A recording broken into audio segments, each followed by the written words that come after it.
Au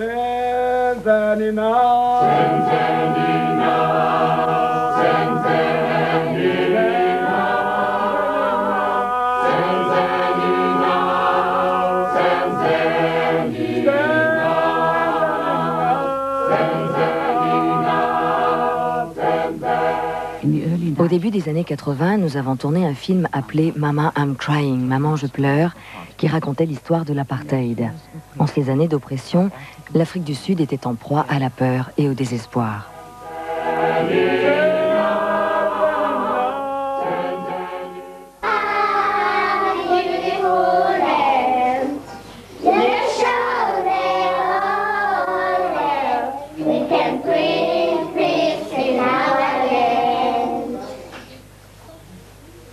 Hélène Kouswayo et Joyce Cherokee m'ont servi de guide pendant mon voyage.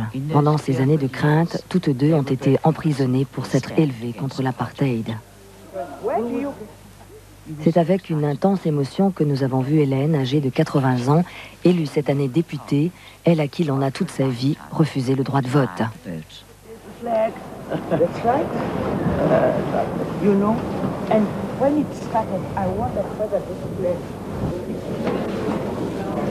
Many things go through one's mind. And you say, is it true? Is it me? And it's me. And you only finally say, it's history. I keep on saying, I could have come earlier. I could have made a better contribution much earlier. And yet at the same time I say, I don't think I'm here by mistake. I'm here to fulfill the demands of history. Tandis que l'on abaisse le drapeau britannique sur cet élégant hôtel colonial et que l'on entend résonner le clairon, je sais qu'il sonnera bientôt la retraite à travers tout le pays pour marquer la fin de notre domination sur un peuple jadis patient.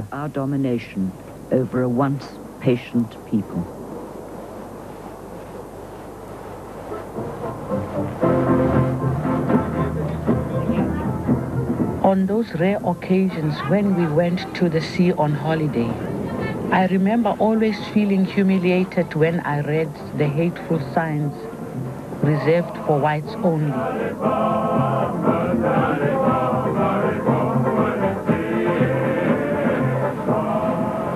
We would sometimes dare to step from our stony beach onto their nice sandy one, but always with the fear of being arrested by the police who constantly patrolled to keep us in our place.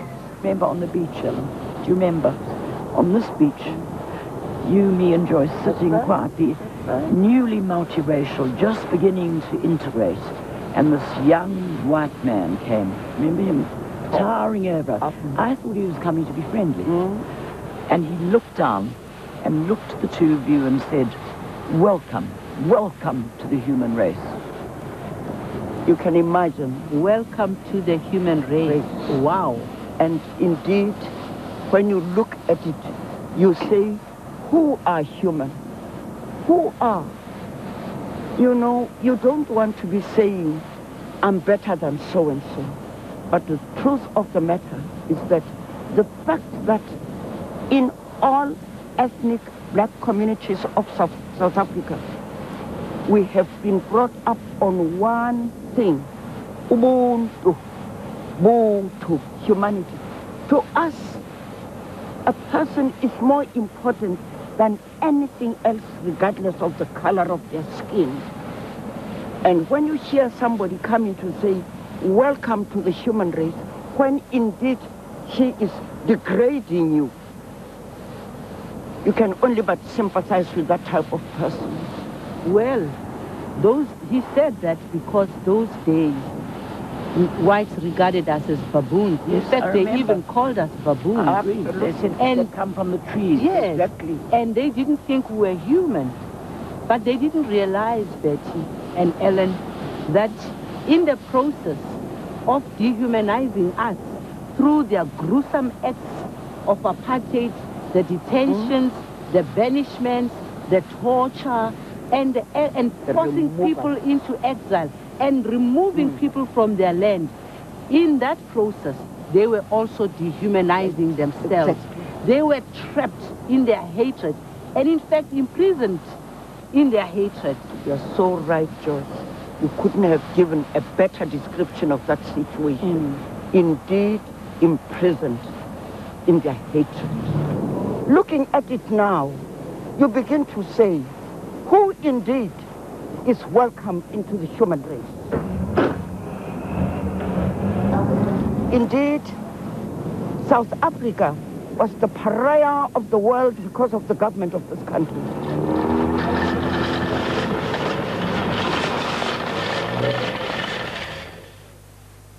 Na na na na na na na na na na na na na. Na na na na na na na na.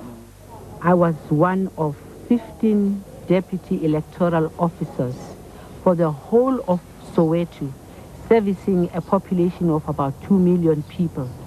And I remember I brought my mother to come and vote here at the age of 93. And I am 61, and Michelle was 22. And she is voting for the first time in her life. When the results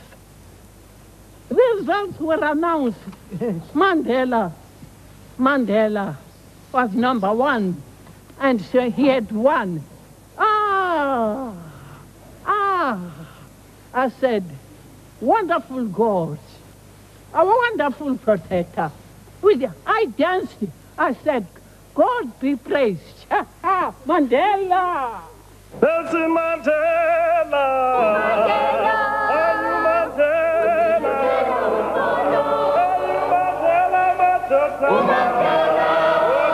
Mandela is now going to be the state president. And they were wonderful votes. After the election, even though Mandela had succeeded, I did not forgive. I did not forgive. At the moment, there's that little grudge. When I think of them, I remember their misdeeds and their cruelty.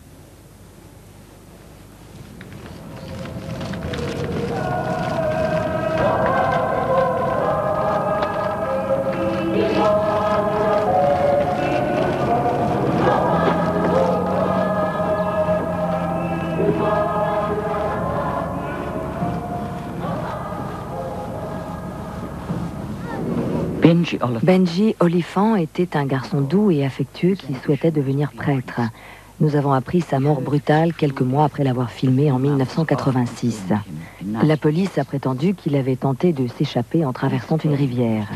Le seul crime de Benji a été de protester contre l'apartheid. So I had nothing to do with the boys. It's not to say that we hate them or we don't want them. We hate what they are doing to us. Voici les photos prises par les policiers à titre de preuve. Benji avait raconté que ces mêmes policiers l'avaient battu au bord de cette rivière. Il avait même prévu sa propre mort. The back of the location, just behind the location, there's a river that runs there. They started interrogating me, putting chokes on me, hitting me with hammers. And I was unconscious. I fainted. And find that I woke up at the police station again. Okay, they released me and they warned me. They said, if there was going to be any funeral, if they hear that I am there, they are definitely going to kill me and keep it as a secret. After filling the forms, and then they take us inside to the mortuary. So we find Benji there, and he was well beaten. His head was swollen up.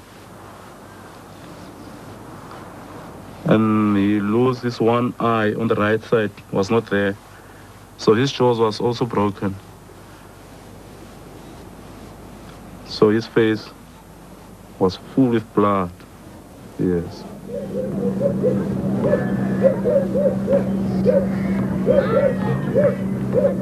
Joyce et moi sommes retournés voir la mère et le frère de Benji.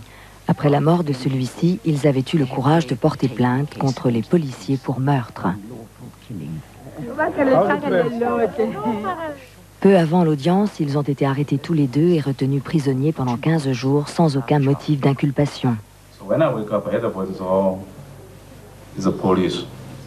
And then one of them, I was helping him at his yard. The one who told me the day after Benji was killed, he says to me, "Je moet vergeet, het is maar so, je sal maar niks doen nie." You forget, you can do nothing. You can do nothing.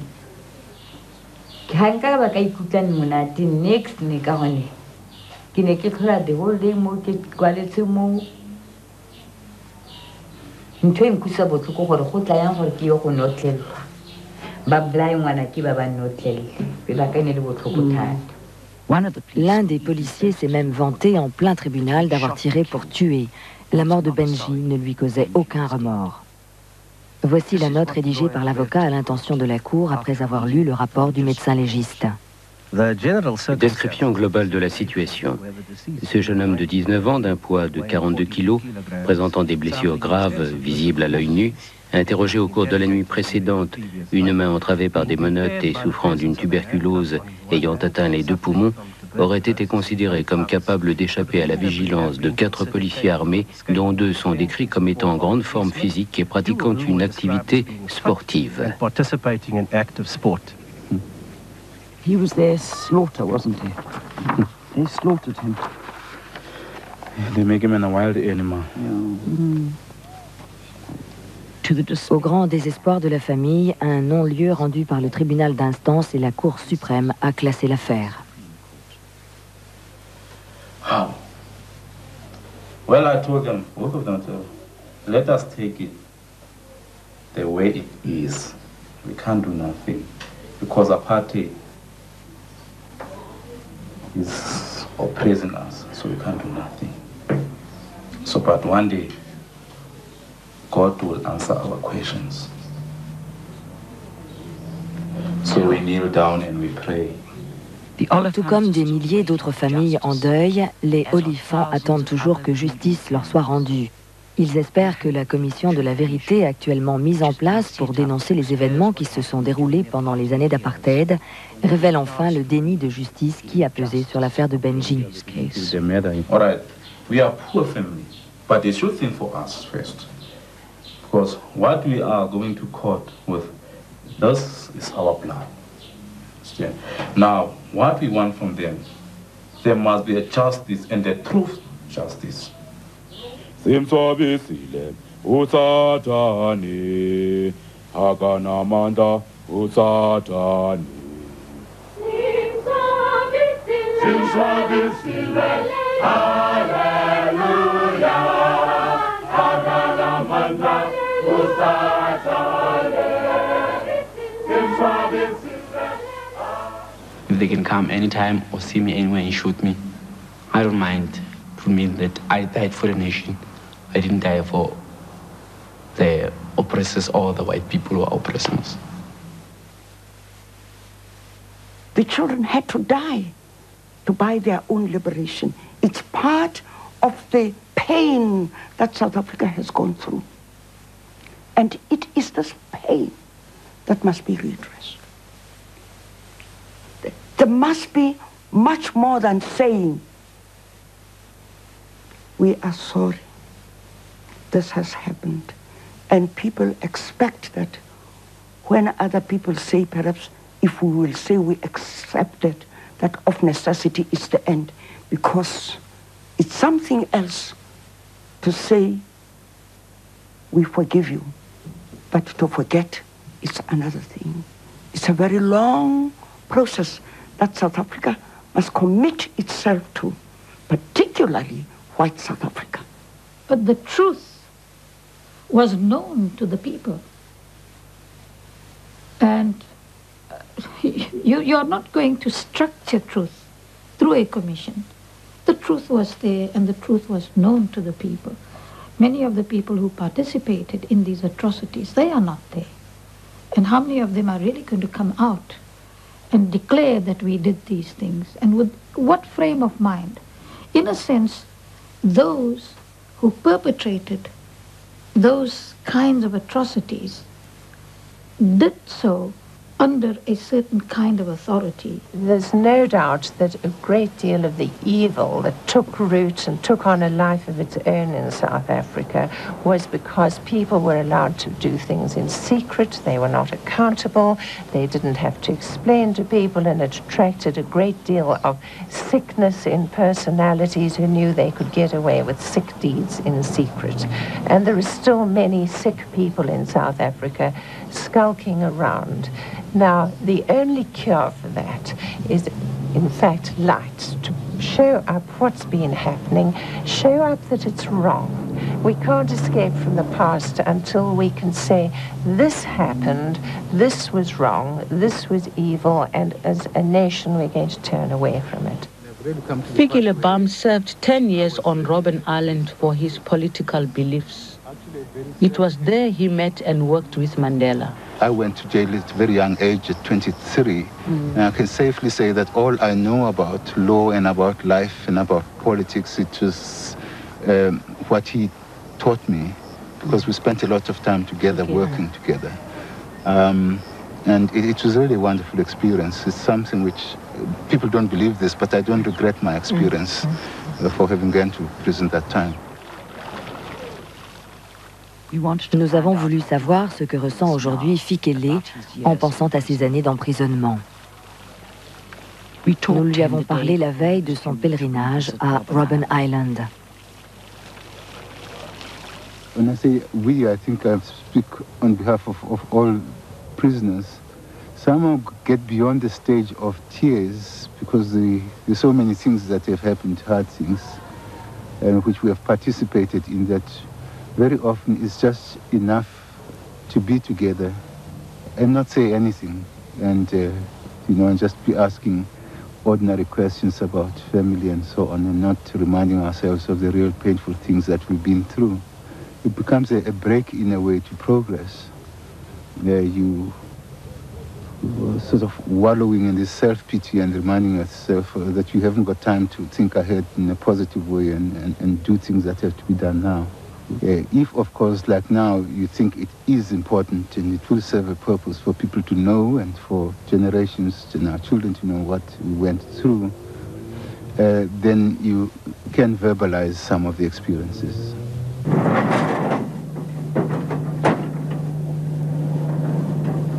We were immediately asked to strip our clothes and get into prison garb. And from there, straight on again, back onto the trucks, rushed down to the docks, chained up, put down into the hold of that, and we were off.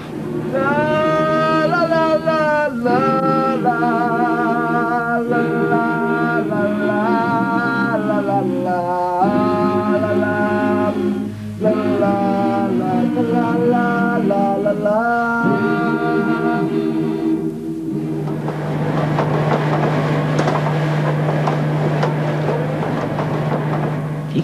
Fikile est retourné dans l'île avec sa sœur Lopé et Joyce, une amie d'enfance. I do feel very sad, actually. I am not sure that it's even such a wonderful thing to revisit these very unpleasant memories. Feeling of people being confined, people being in the water. I just felt they were in the middle of nowhere, cut off completely from humanity and from everything, and I don't like to be back here.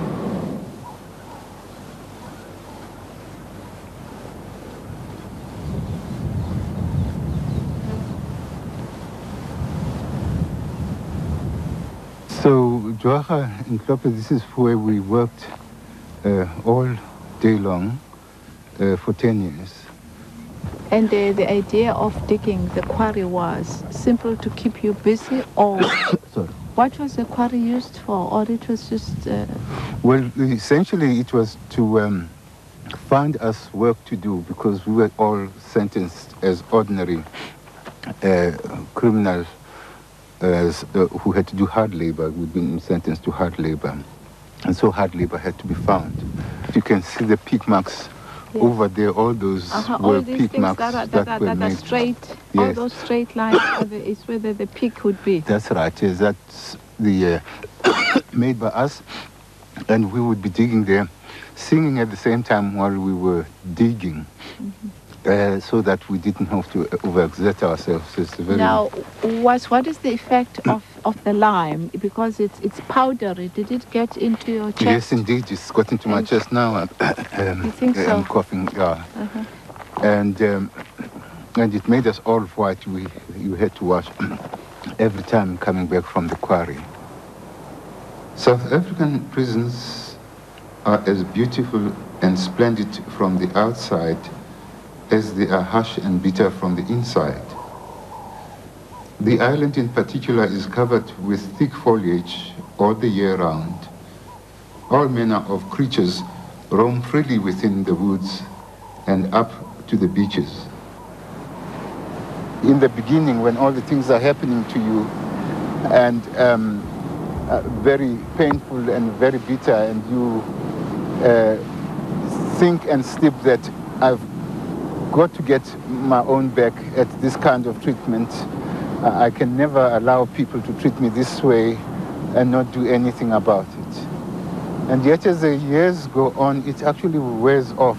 You then realize that that's not the important thing. The important thing is not what happens to you individually, is not even what an individual does to you. It is to change around the system as a whole, for the good of all humanity.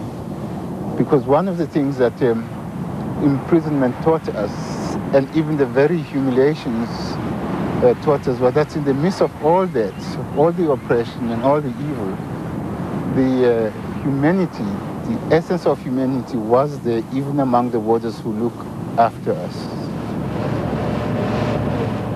What hurts me most at the moment is just to think how, for all those years, these men and women were humiliated. They were put down.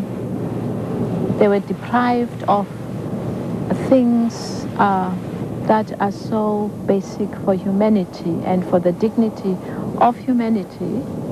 And these were people who, after all, were fighting for justice.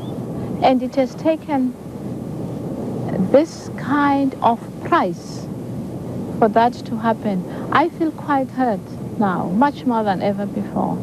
And I'm glad I've gone through this experience myself, because it will help me to understand as I talk to other South Africans and to other individuals and to many people, especially to our white compatriots, who have to understand that even after the elections, even after the government of national unity, our hurt is still there.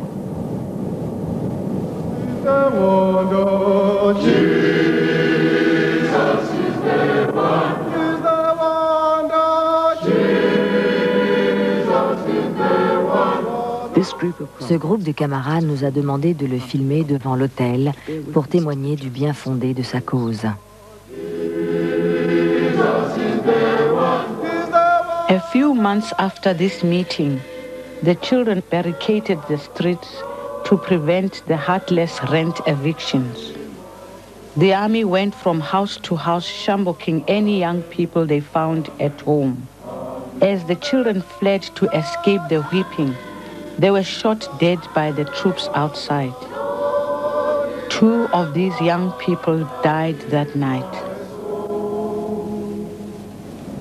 When I asked Porter, what are you trying by doing this? Killing our brothers, sisters, parents. Porter replies, I want to keep order in Soweto. Porter wants to keep order in Soweto by killing innocent people. Oh, Mama and dear Lila, Mama, I'm crying. Jerry Mtembu, lui, a vécu et il a pu constater les changements intervenus en Afrique du Sud. Nous sommes retournés lui parler, à lui et à ses camarades filmés en 1986, pour voir comment ils se sentaient dans la nouvelle Afrique du Sud. I was the happiest man, if not in the world, to have a vote in South Africa after so many years from our forefathers. who have suffered under the regime. So I was happy to have a vote, and I was happy to see that there is democracy in South Africa. The system of the past was very cruel, if I may say so. That is why we find most of the people having a hard time to reconcile with the past. But what we're saying is the Truth Commission should start with all those families and try to bring up the truth. I think if everything can come up, like say, people who disappeared, I mean, because of the system, the government should reveal all those. Maybe the families can be happy by hearing that where do their loved ones gone to. There is time now. This is the time, in fact, for reconciliation. This is the time to forget about the past. We know how difficult it is. But we must commit ourselves for the benefit of the country, economically and otherwise, so that we can be prosperous in this country. Then we must support that, and it should be reconciliation.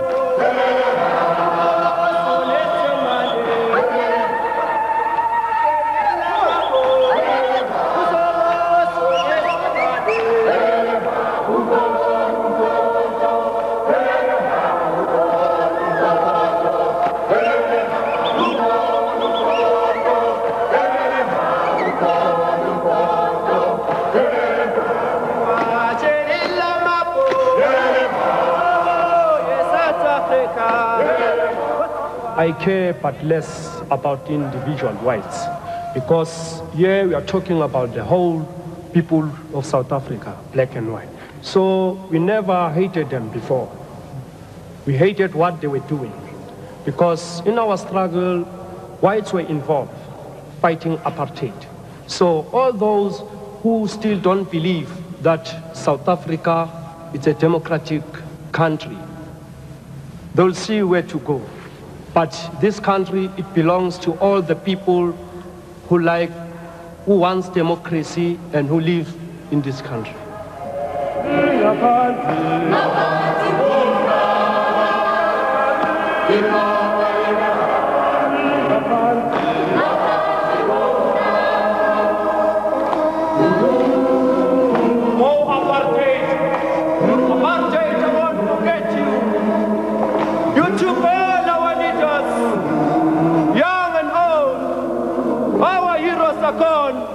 Because of you, apartheid. Young promising leaders are gone because of you, apartheid. I talk of Benjamin Oliphant. I talk of Daniel Kekane and many more. They've died under you, apartheid. Our heroes are gone. I talk of Chris Hani, our Original Tambo, and many more. It is because of you, apartheid. But at last, apartheid, we have defeated you. Democracy is existing in our country. Goodbye, apartheid. Hello, you South Africa.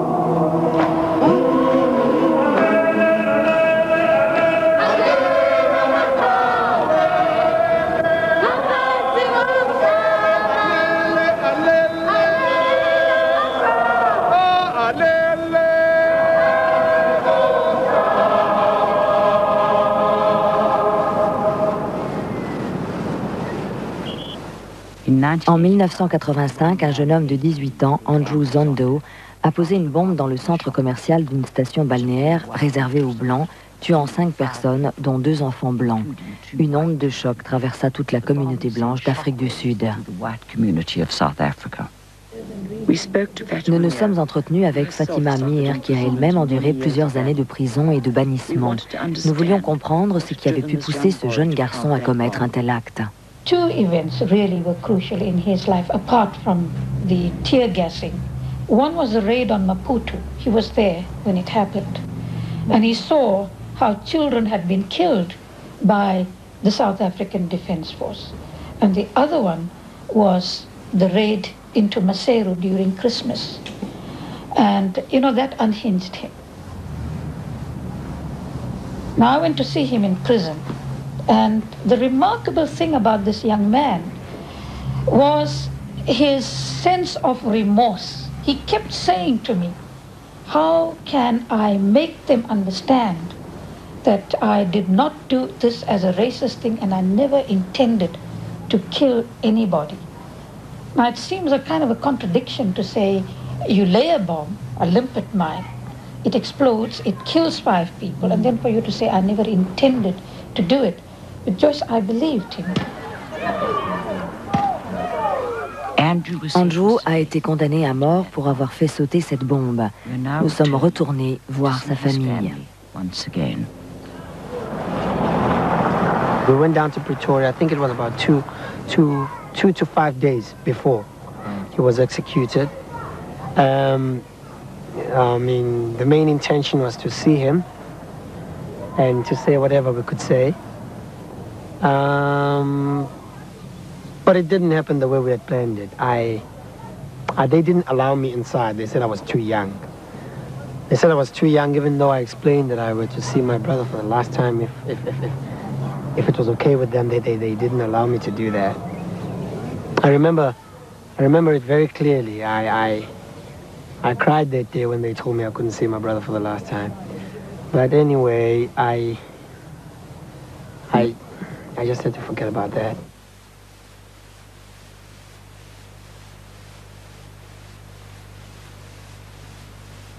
You know the area around here? It's called the Andrew Zondo branch. It's named after my brother. They don't say, oh, Andrew Zondo, a bad guy. They always say Andrew Zondo, our comrade. You voted in the last election, did you? I did. How did you find that? How did you feel when you voted? Proud, happy, a little reminder of my brother. All the times when voting was not for us, I remember those times. We never even knew about voting when we grew up. It's something that we happened to know about over a couple of years ago, when you found out, hey, there's something called voting. Wow. What do you vote for? A president? Oh, we just heard that there was a president. We never knew that you had to go vote for a president. Do you have, like, friends who are white? Yeah, friends who are white. I think I just haven't had a chance to make some friends, but I think I could if I wanted to. He was a humble boy, very intelligent. Very intelligent. Hey, he was a good man. Unfortunately. I think it would be a miserable thing if he had to leave. Well, that's how both myself and my wife feel, that he would live a more miserable life, knowing that, well, there are people who are dead, but he is living. You know, we're going to see the mother and father of Cornelius Smith, the young boy who died in that bomb blast. Is there any message you'd like to send them? If there was a way to apologize, we surely would apologize. And they must understand that we have never been involved in any political affiliation whatsoever. We are just preaching the gospel, and we live there 24 hours out of every 24. So they must understand we were not involved, and send our love to them. We love them in spite of all that. Cornelius Smith avait 7 ans lorsqu'il a été tué dans cette explosion. Ses parents avaient accepté de nous rencontrer. Mais à notre arrivée, la maison était vide.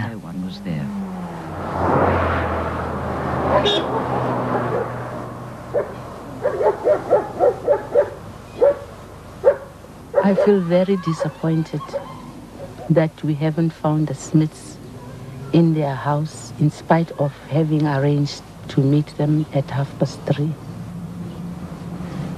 Because I was looking forward to this day for me to express my feelings about the death of their son and the way he died, when I couldn't express those feelings when it actually happened.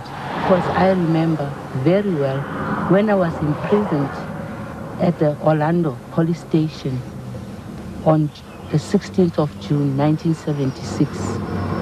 I remember sitting in our cell, hearing, you know, groans of agony and cries of agony from the young people who were arrested that day. And I was shocked one night when we changed to another cell that we actually walked over the dead bodies of those children in that cell. Never told me that one. I thought I did share it with you, with Oshadi Pakat. And so with that memory and the fact that when we filmed Mama, I'm Crying, we were directly involved with Benji, who was terribly brutalized and killed by the police of the apartheid regime. And we also interviewed those girls, young, bright women, who were forced into sanctuary, trying to run away from the police. So how could I have expressed my sorrow with the Smiths?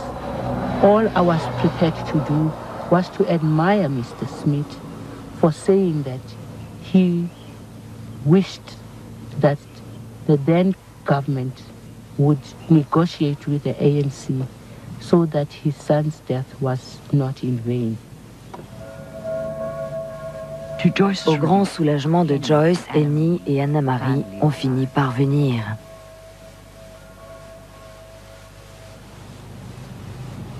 Well, I'm still a bit bitter about it, but it's over now. But still sometimes just with his birthday and just now near Christmas, you know, I feel like I know you're black, but I'm sorry.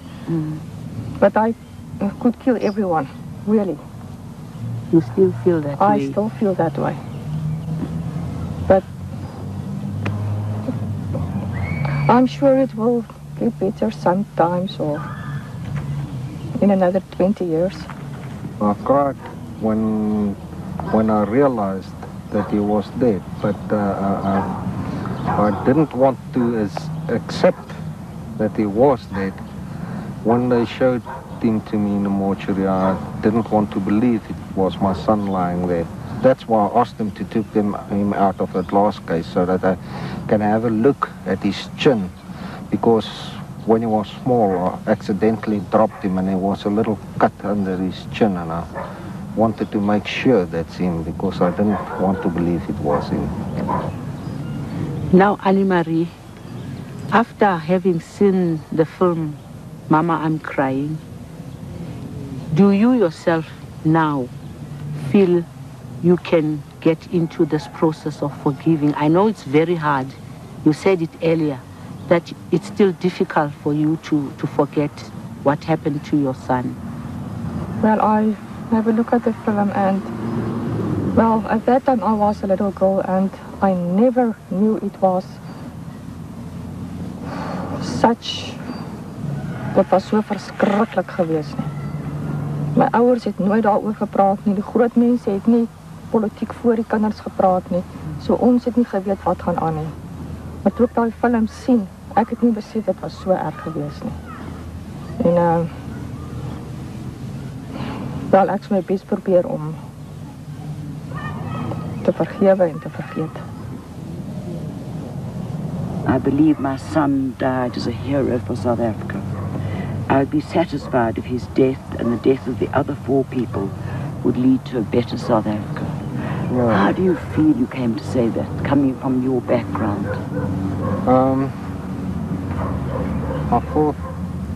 I think it was inspiration from God. It was not my own saying, said that.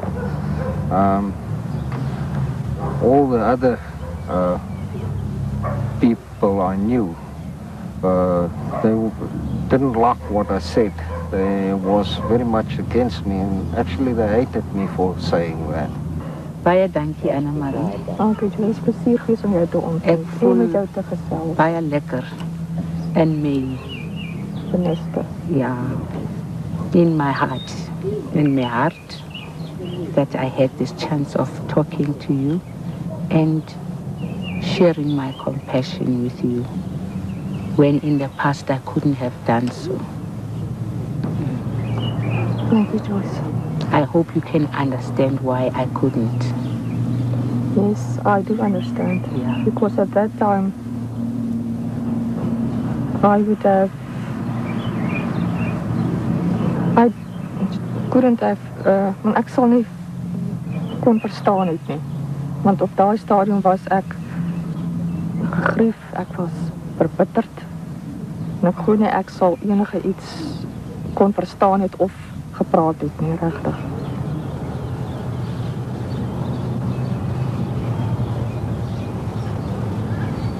I dreamt of him just after he died.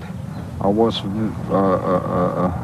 anxious to know that he went to God, that God accepted him. And I dreamt that he was, that Jesus was carrying him in his arms. So that I dreamt and that I can remember. That's the only time. And then I was satisfied after what I dreamt. Well, we would like to say to them, we love them, although this has happened. They are parents. They understand that our kids never turn out always to what we intended them to be. I thought that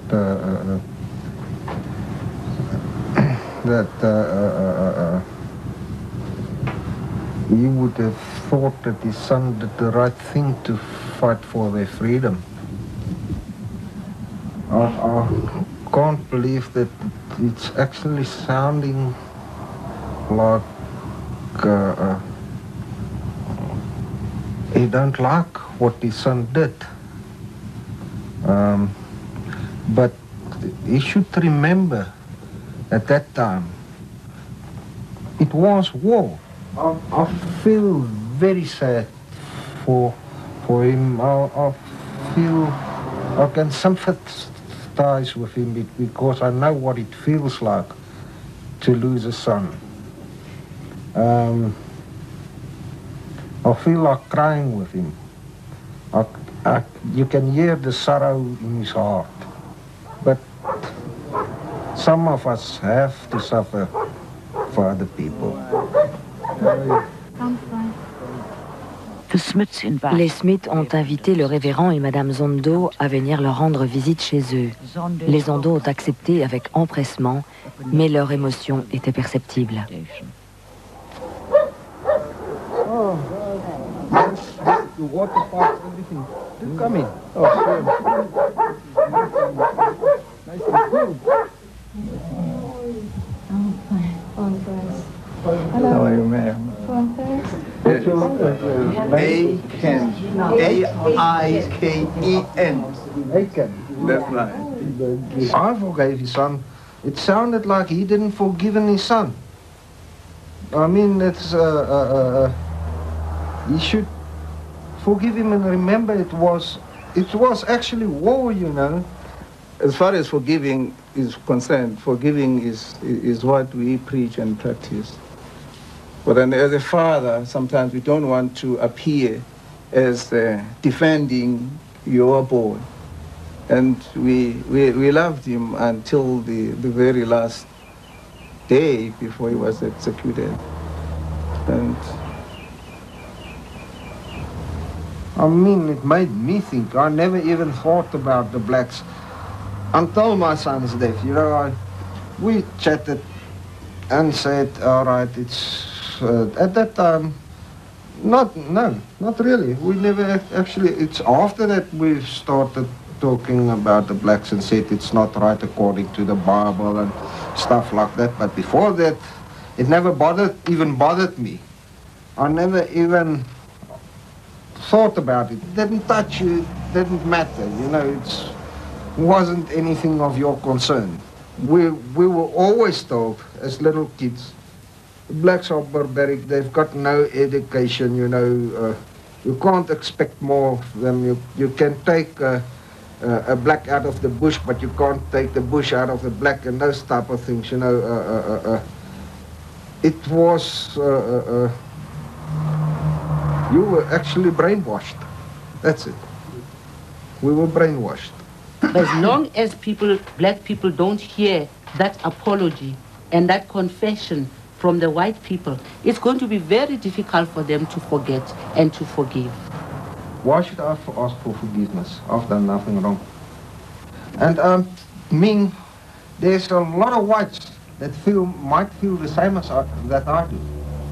Why should I ask for forgiveness? I haven't done anything wrong. You know, the only thing that I might ask God is, forgive me for being stupid, not seeing.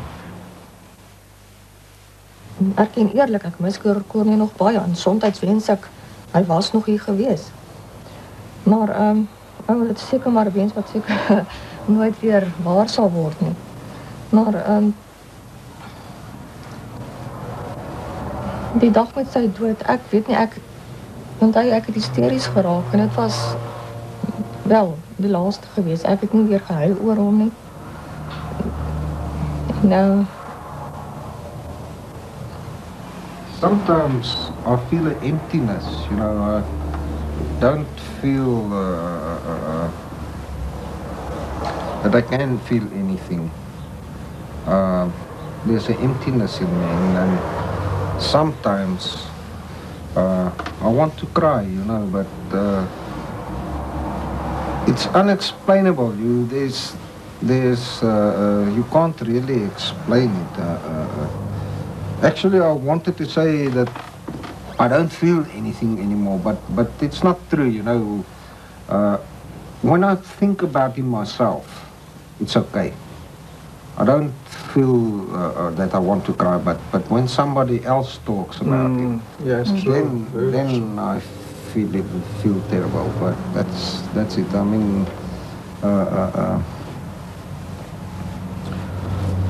I feel the same too. I mean, it's like it happened and it was filed and it was put away. Yeah. But if someone brings the file, you know, yeah, and you know you feel you feel uneasy. Yeah. I mean, even up to now, when the mention of his name is still giving some problems, and you say, I should forget. Yeah. Forget sometimes in a parent becomes a word in a dictionary, not something you can practice. Yeah. But sometimes you say, even when sometimes when you pray, you say, Lord, I'm not willing, but I'm willing to be made willing. Yeah, that's true. I understand completely. That's the same way I felt. You're trying to forget, and you didn't want to believe it. I felt exactly the same, you know. That's things that's how people operate, you know. That's that's how God made us. Do you still want to cry about your child?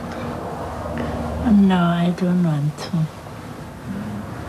Well, I think he is just at peace.